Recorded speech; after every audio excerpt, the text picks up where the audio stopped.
Bienvenidos a todos a nuestra última charla del QA-Con 2023. Gracias por unirse a la sesión. Hoy Anthony Núñez nos estará presentando el tema Isolate Your Test Executions with Test Container. Para comentarles un poco de Anthony, es Staff QA Automation Engineer con experiencia como Full Stack Developer, QA manual y de automatización. Actualmente trabaja como ingeniero QA de automatización y DevOps. Bienvenido, Anthony.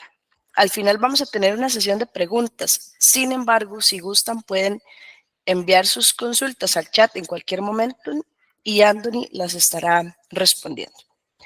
Ahora sí, Anthony, el escenario es suyo. Ok, muchas gracias, Katie. Buenos días.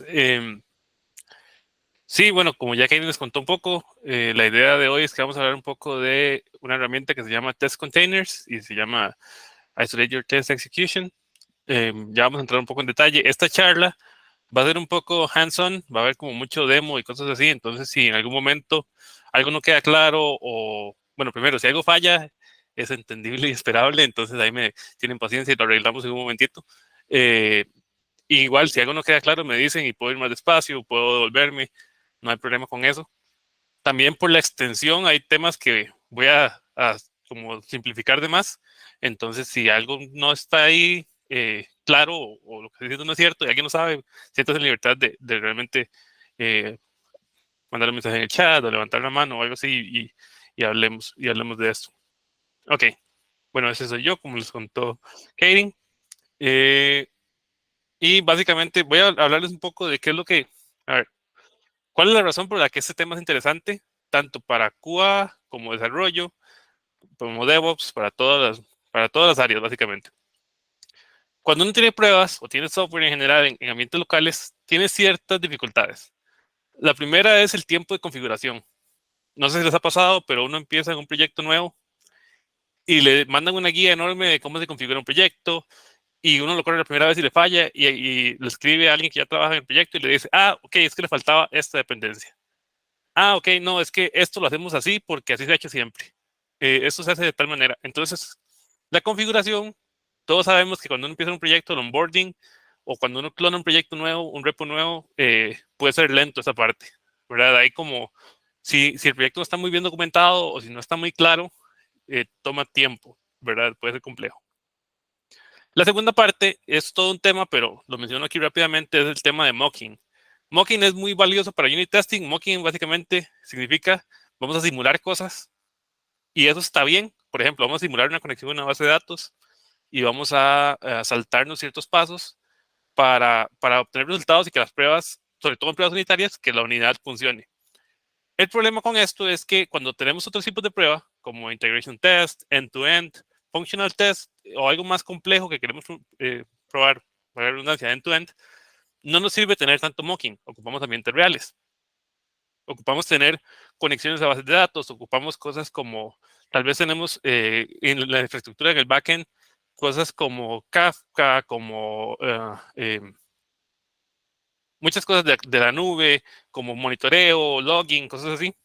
Entonces, para todo eso ocupamos tener esas configuraciones. Lo que nos pasa es que a veces, si no tenemos el mocking, tenemos que escribir mucho código para una prueba. Lo que causa también que a veces hay gente que prefiere saltarse la prueba porque el tiempo que toma configurar la prueba es más complejo que la prueba como tal. La otra cosa es que queremos probar en ambientes lo más similares a producción posible. Queremos que el ambiente en el que corren las pruebas se vea igual a lo que el usuario final va a ver. Y el último, y es un problema que pasa de vez en cuando, es que nos quedamos con ambientes sucios. No sé si les han pasado que uno corre una prueba y falla y alguien le dice, ok, es que la base de datos no se había limpiado bien, todavía había un dato que faltaba. Y eso nos quita, nos hace perder un poco de confianza, hace que el código sea menos confiable, que las pruebas no sean realmente reales, porque decimos como, no, saltes esa parte porque es que la base de datos le faltaba tal y tal dependencia. ¿Verdad? Entonces, todas esas cosas afectan el hecho de correr pruebas, ya sean ambientes locales o incluso servidores de pruebas. ¿Ok? Para esto, entonces quiero hablarles, bueno, para entrar un poco en detalle de los ambientes sucios, para que no nos pase eso, tenemos que garantizar que incluso si falla la prueba, si se detiene en el último momento, si algo inesperado pasa, que la ejecución no va a dejar al ambiente sin usar, inservible o sucio. Y puede pasar que las bases de datos queden corruptas. Podría pasar, por ejemplo, si el proceso se paró inesperadamente y los errores no fueron manejados, si no había transacciones o cosas así. O si alguien creó una prueba para configurar datos, pero se le olvidó hacer la parte de el teardown, de limpiar los datos que agregó por esa prueba. Ese es más o menos como el problema que tenemos. Luego tenemos todo un tema containers. Aquí es algo que me voy a hacer súper resumido y súper saltar. No quiero entrar mucho detalle porque es todo un tema, ¿verdad? Pero containers, como haciéndolo súper básica la definición, son como paquetes de software que contienen todos los elementos para correr en cualquier ambiente. Básicamente es, en vez de una máquina virtual que simula todo el sistema operativo, los contenedores son como un ambiente aislado donde puedo correr software. Entonces, por ejemplo, básicamente yo empiezo de una imagen, monto el contenedor y el container corre el software ahí. Como les digo, sé que no estoy diciendo todo, pero básicamente quiero hacerlo resumido. La herramienta más utilizada en containers es Docker, pero hay otras opciones como Containerd o Podman que también se usan y están disponibles. Docker es el más común. Entonces tenemos una imagen de Docker, por ejemplo, un caso que podemos tener, que vamos a ver más en detalle. En vez de tener una máquina virtual o que se puede estar en la nube o algo así, podemos tener un contenedor que ya tiene ese software que ocupamos y podemos correr nuestro software en esos contenedores y eso está aislado, ¿verdad? Está separado cada uno por aparte. Aquí viene la idea de test containers. Test containers la idea es que sean instancias throwaway, o sea, listas para desechar, lightweight, que sean livianas, de databases, de message brokers, de web browsers. Todo lo que pueda correr en un contenedor de Docker se puede correr en test containers. Entonces, básicamente es una herramienta que es cross-platform, está para varios lenguajes, es open source. Y lo que nos dice es, ok, deme un contenedor que exista. O sea, usted tiene un contenedor de Docker, deme, yo se lo corro y corremos las pruebas o corremos el software contra esos contenedores falsos y después los desechamos. ¿Ok? Existen versiones para múltiples lenguajes de programación. El de Java es el oficial o el original, digamos. Y de ahí se han hecho como forks de ese lenguaje. Hay de .NET, hay de Node, hay de Python, de Go, de Ruby. Hay más, de hecho, que estos, pero incluso estaba escuchando que están haciendo más de nuevos lenguajes, hasta uno de C, están creando en este momento. Pero acá están algunos de los más comunes o los más populares que existen de test containers. Ok, entonces, ¿qué la idea es? Si yo tengo un contenedor de Docker, yo puedo correrlo en test containers y ejecutar las pruebas ahí. Las características que tienen este test containers. Puede correr Docker Compose. O sea, Docker Compose es un archivo que configura varios contenedores y los corre ahí. Entonces, test containers me permite, yo tengo un archivo Docker Compose, tal vez es el que corre el ambiente local de mi proyecto. Yo le digo cuál archivo es y él corre las pruebas contra ese Docker Compose. Puedo tener contenedores genéricos, por ejemplo, digamos que yo trabajo mi proyecto y creo un API y ese API lo pongo en un contenedor de Docker y lo tengo en mi local o en algún lugar como en Docker Hub o en AWS o en Azure y yo puedo decirle vaya por ese contenedor y corre las pruebas contra ese software.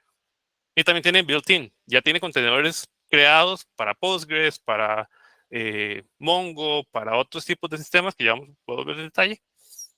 Se pueden crear redes, en Docker hay todo un concepto de redes entre dos contenedores para que se puedan, dos o más contenedores para que se puedan comunicar. Y también tiene estrategias de espera. Yo puedo decir, ok, corre las pruebas contra este contenedor, pero espérese hasta que el contenedor esté estable o hasta que este endpoint del API me responda. O una estrategia de tiempo también. Cosas así me permite test containers. Ahora, ¿cuándo queremos usarlo o cuándo podríamos usarlo? Primero, y la que yo le veo mucho valor es correr dos pruebas locales y ya vamos a ver un demo de por qué es valioso. Y el segundo es cuando estamos en un self-hosted CI. Por ejemplo, tenemos un servidor que está configurado para que puede correr los contenedores de Docker, pero si lo corremos, tenemos un servidor que lo tenemos self-hosted, lo tenemos nosotros, un TeamCity o un GitLab o algo así.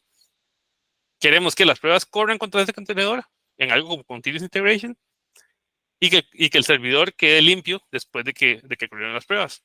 Test Container nos permite que yo sé que las pruebas corrieron, si fallaron o si pasaron, al final los contenedores van a estar limpios. Vamos a hacer ahora sí, vamos a ir al demo. Si, otra vez, si hay alguna pregunta, siéntanse en libertad de levantar la mano, o si hay algo que me estoy saltando y sienten que falte, ahí me lo pueden mencionar con confianza. Ok, vamos a ver el escenario común. Otra vez, muy simplificado. No voy a ir tan a detalle, pero básicamente tenemos algo como esto. Ok, aquí tenemos una aplicación pequeñita. Esta es en .NET, que es de clientes. Tenemos básicamente una opción para crear clientes, para obtener clientes y para crear clientes. Ok, esto se conecta a una base de datos, se hace un insert y básicamente se resume. Luego tenemos una prueba para esto. Que lo que queremos es una prueba como de integración, podemos decirlo. Vamos a crear dos clientes con una base de datos real. Vamos a insertar esos clientes, perdón, vamos a conectarnos a la base de datos, vamos a insertar los dos clientes y a obtenerlos y verificar que la cantidad de clientes sea de 2. Esto es una base de datos local. Ahora, esto es lo que pasa muchas veces que les decía al principio, que el escenario común que tenemos es que ocupamos configuración. Uno viene y corre esta prueba y le falla, y uno le pregunta a alguien y le dice, es que ocupa tener Postgres instalado. Y lo corre y le dice, mira, pero es que ocupa que sea cierto user ID y tiene que tener una base de datos que se llame customer. Entonces, ese es el escenario común. Por ejemplo, yo tengo aquí una base de datos, ya tengo la base de datos customer creada y voy a venir acá al código y voy a hacer un .NET Test para correr esa prueba.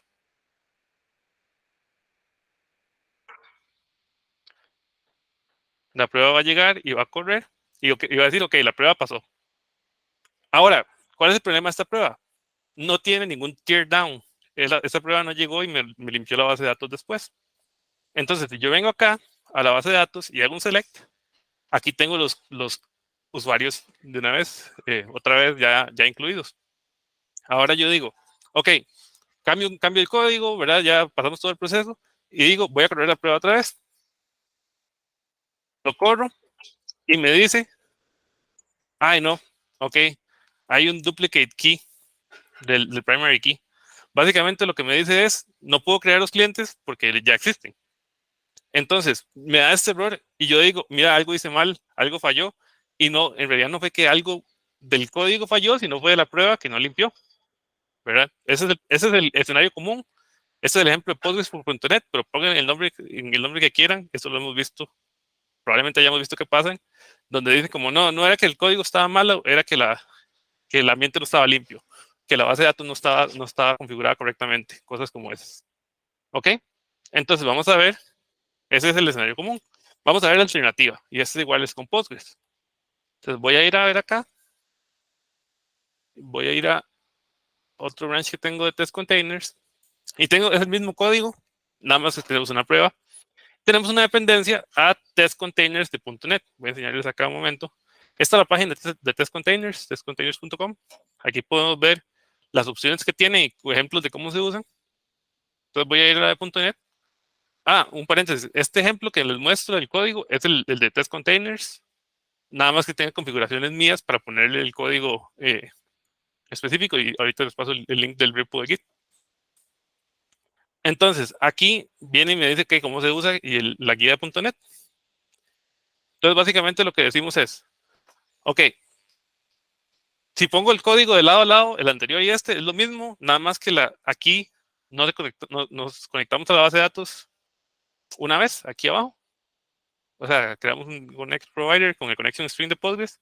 Pero aquí arriba vean lo que le digo. Ok, le digo, créame una imagen de Postgres. Y esto ya lo tiene Test Containers creado. O sea, ya ellos saben cómo crean, no tengo que darle mucho. Y voy a decirle con cuál imagen, porque quiero probarlo con Postgres 15.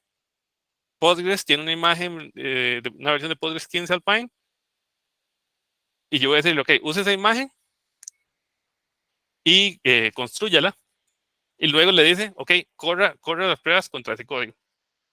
Entonces va a agarrar y en vez de correrlo contra mi base de datos local, que se acuerdan que todavía la tengo sucia, no la he limpiado, va a crear un contenedor con Postgres, va a correr las pruebas contra ese contenedor, va a verificar que todo funcione y ella solo va a limpiar el ambiente. Entonces, aquí tengo mi Docker desktop. Como pueden ver, no tengo containers. De hecho, tampoco tengo ningún volumen y no tengo ninguna imagen local. Quería algo así para el demo para que vean cómo funciona el proceso de test containers. Entonces, yo voy a venir acá y voy a correr la misma prueba. Voy a hacer un build por aquello, porque cambié de branch, pero voy a correr la misma prueba sin cambiar nada de mi local y ya les voy a enseñar. Voy a dejar aquí al ladito el Docker y aquí mi terminal y voy a correr el .NET Test. Ok, si ustedes ven aquí a la derecha, va a ser muy rápido, entonces hay que estar como atento. Si ven aquí a la derecha, va a durar un poquito. Aquí descargó, corrió un container de test containers, que es como el que maneja todo. Aquí no dice mucho, pero básicamente lo que está haciendo es obteniendo la imagen, descargando la imagen de Postgres de Internet. Va a llegar, va a configurar esa imagen, iniciarla. Aquí está, se llama Trusting Lib, no sé por qué, pero es una imagen de Postgres. Y aquí adentro, en los containers, corrió las pruebas y aquí dice, las 2 pruebas pasaron. Y lo bueno es que ya terminó. Y si yo vengo aquí, ya no tengo ningún container corriendo. Y yo no tuve que hacer nada. O sea, él mismo se encargó de configurar los contenedores, correr las pruebas, limpiar el ambiente. Lo único que me dejó para que sea más fácil la próxima vez es que descargó la imagen de Postgres y descargó este de test containers, este Ryuk, es como el que se encarga, el orquestador de la descarga, de la corrida de pruebas y todas esas cosas. Ahora, si yo quiero hacerlo otra vez, por ejemplo, yo puedo llegar y correr la prueba de nuevo. Y si yo corro esa prueba, va a ser lo mismo. Lo cerré aquí. Va a ponerlo a correr. Le pone su nombre. Es más para un manejo lógico, para no tener conflicto de nombres. Va a volver al ambiente. Y otra vez me dice, las 2 pruebas pasaron. Y vean que si yo lo hubiera hecho así desde cero, con test containers, no hubiera tenido que instalar Postgres en mi máquina, no hubiera tenido que configurarla, ni siquiera hubiera tenido que instalar este Data Studio, porque en realidad no ocupaba, o cualquier manejador de base de datos, o pgadmin, porque en realidad no ocupaba Postgres, no ocupaba la base de datos, lo único que ocupaba era Docker. Esto es súper bueno porque, por ejemplo, si tenemos una máquina virtual en Azure, donde tal vez usamos para pruebas, podemos llegar y correr contra eso y no tenemos que preocuparnos por instalar mucha cosa. Nada más con que esté Docker, él se encarga de configurar todo lo demás. Ok, para seguir con el demo, voy a enseñarles otro ejemplo. Eh, nada más para efectos del ejercicio, lo hice con el test containers de Python y usa Playwright. Entonces, el otro ejemplo que les quiero mostrar acá es, tenemos un código, una página web en Flask súper básica, que es básicamente un Hello World. De hecho, voy a correrla, porque esta sí se me olvidó correrla acá. Un momentito.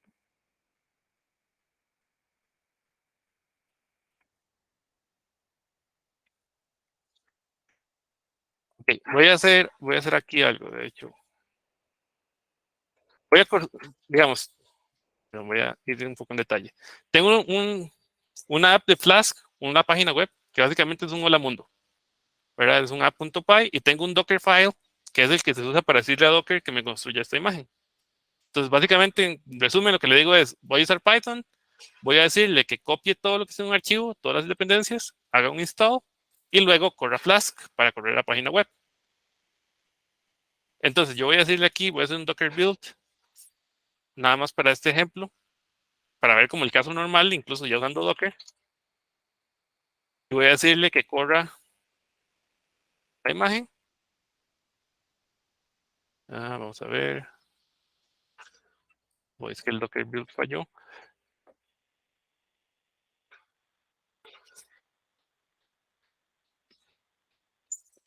Y como les dije, es un demo, entonces sabía que eso iba a poder pasar en cualquier momento.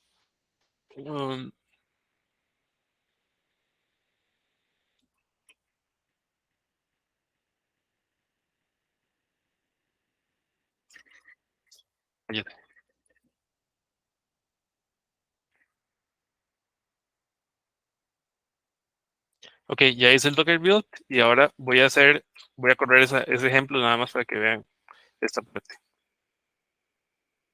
Ok, si yo vengo acá y corro localhost 5000, me va a levantar el Hello World. Aquí vemos el título. La página es tan simple que en realidad no tiene nada, pero básicamente aquí en la página, en el título de la página dice Hello World. Y aquí tengo un contenedor corriendo que es el de Python Docker, el que yo creé, que es esta página web. ¿Okay? Entonces, pensando en la parte de QA Automation, aquí creé una prueba en Playwright, algo muy básico, que nada más le hago un go to localhost 5000 y quiero que tenga el título Hello World. Entonces voy a correr esa prueba.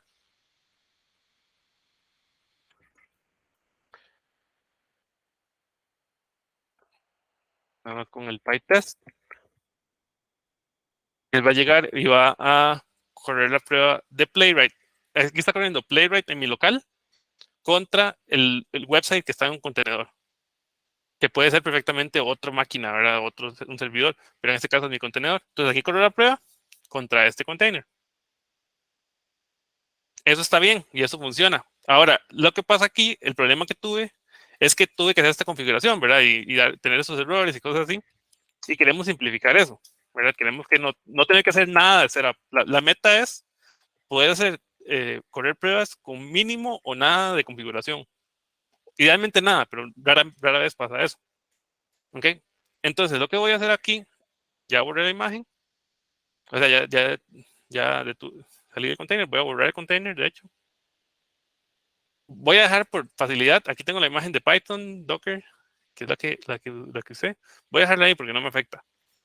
Pero voy aquí a cambiarlo y a usar en Python Docker Compose. Entonces, todo esto igual es desde mi local.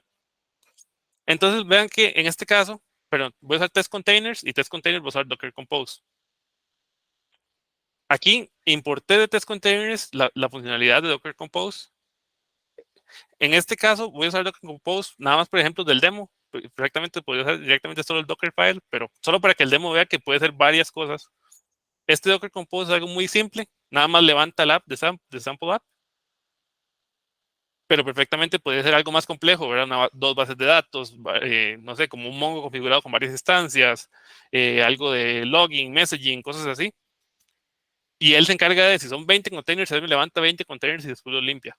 En este caso, para el demo, vamos a hacer solo uno. Entonces le digo, ok, lea el archivo Docker Compose, que está aquí a la par, haga un pull, inicie el container, espere, aquí están las wait strategies que mencionaba, en este caso, espere a localhost 5000 a que esté disponible y haga lo mismo. Esta es la parte que había antes. Vaya a localhost 5000 y espere que haya un título. Para ejemplos del demo, estoy haciendo todo en un mismo archivo. En la vida real, esto se puede hacer, por ejemplo, esto se puede hacer en una parte de configuración o una funcionalidad que solo corre una vez, pero para que vean que es todo guiado por código. En este caso, otra vez, yo lo único que tengo instalado en mi local es Playwright y Docker. Entonces voy a venir acá y voy a correr de nuevo solo PyTest. Y voy a abrir acá el Docker.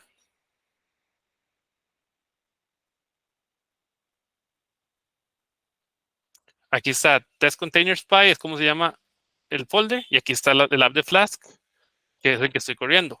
Ya les voy a enseñar de dónde salió todo esto. Aquí fue el pull que hizo, donde descargó la imagen, corrió las pruebas. Y en teoría, si todo estaba bien, vamos a ver, no terminó. Aquí dice, ok, ya corrió la prueba.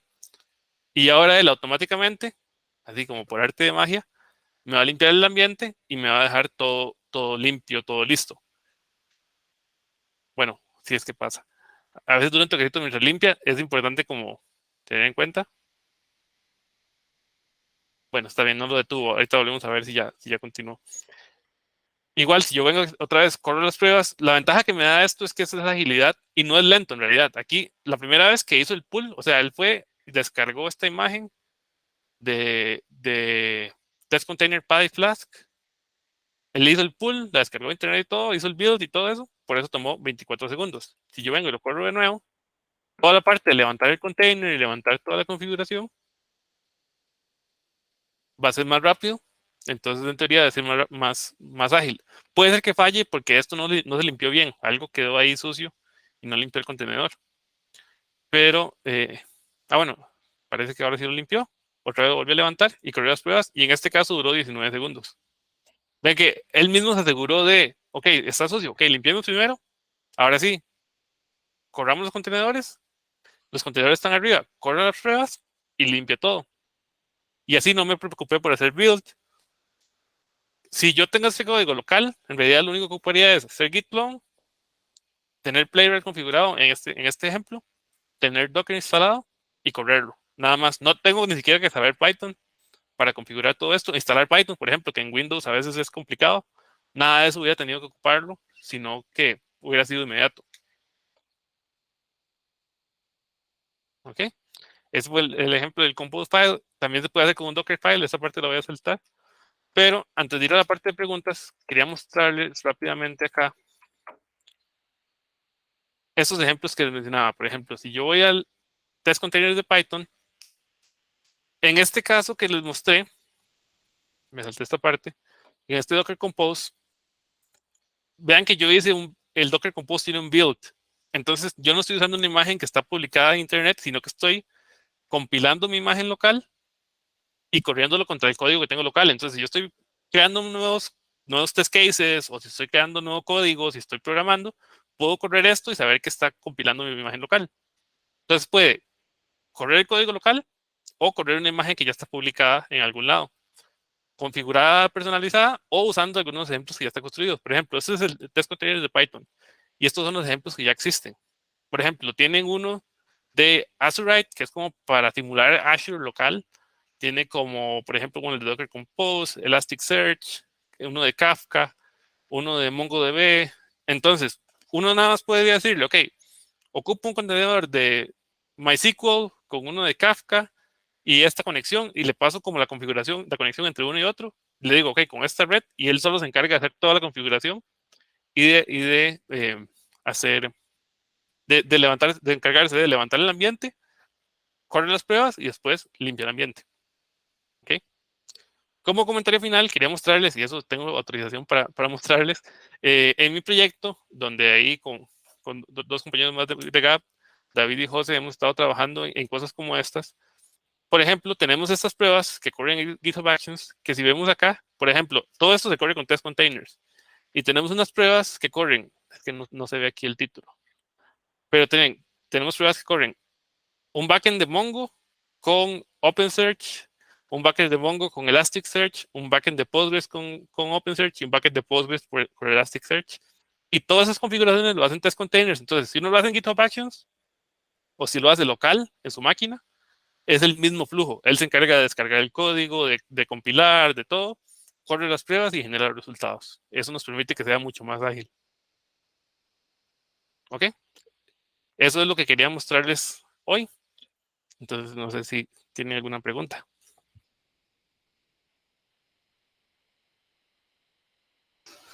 Anthony, buenos días. Buenos días. Como Jorge Carmona. Tengo solo una pregunta muy interesante el tema. Con el primer ejemplo donde utilizaste Postgres y tenías la base de datos de los customers, ¿sí? ¿En qué momento configuraste, le dijiste a la imagen, es un archivo de configuración, no sé, o sea, la imagen ya traía Postgres, ¿sí? Pero ¿en qué momento le dijiste a esa base de datos de Postgres, créemele, esta base de datos con este nombre y esta tabla con estos dos campos? No sé.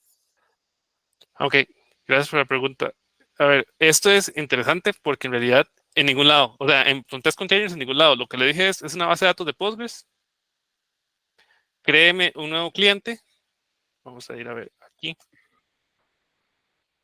No funcionó el F12. El customer, create customer. Así, perdón, no mostré esa parte. Básicamente lo que hizo fue insert into customers ahí directamente. Pero lo que hace es obtener conexión, crear el comando y nada más va creando el código, el insert normal. No tuve que yo preocuparme por crear la tabla en específico, sino que él mismo se encargó de manejarlo.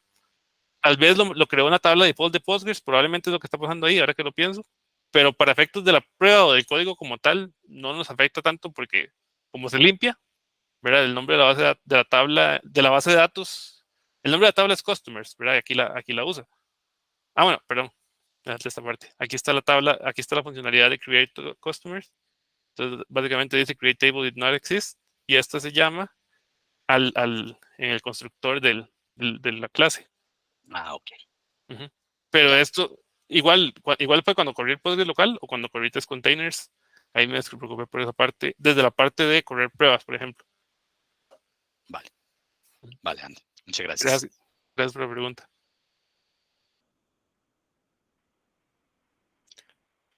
Ok. No, si no hay ninguna otra pregunta, quería invitarlos también a unos par de links relacionados.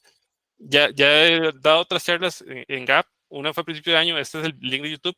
Que nosotros, en este ejemplo, en este caso, les mostré .NET y Python, nada más como para explorar las opciones que tiene Test Containers. Pero nosotros en nuestro proyecto usamos TypeScript, usamos Jest para correr las pruebas y usamos Test Containers. Entonces, en este ejemplo, en este video de YouTube, les enseño cómo usamos Jest y te menciona un poco Test Containers, pero la intención era entrar más en detalle y más in-depth de qué es la funcionalidad. Y también tengo un link en el blog de Gap acerca usando GitHub Actions.